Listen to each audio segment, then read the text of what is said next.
The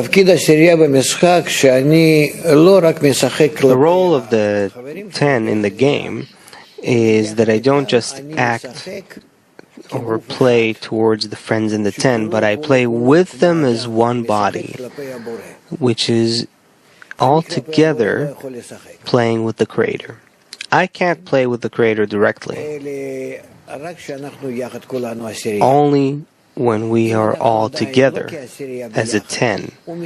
If we're not together yet, then He plays with us in order to bring us closer to become a 10. He doesn't relate to us yet as a player that faces Him. He still grows that player, prepares him for the game. Then we're not in the game yet.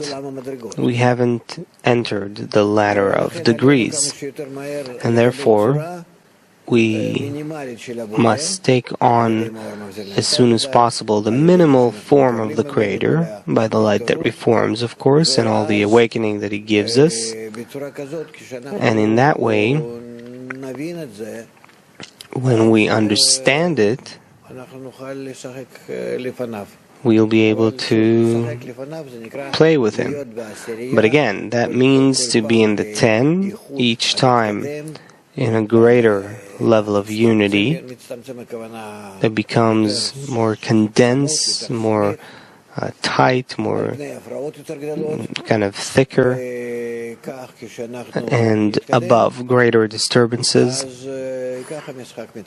And the more we advance, the more the game advances. And then we discover the Creator in a more serious way. It's like how we move to a different phase in the relationship between us. He becomes more hidden, and we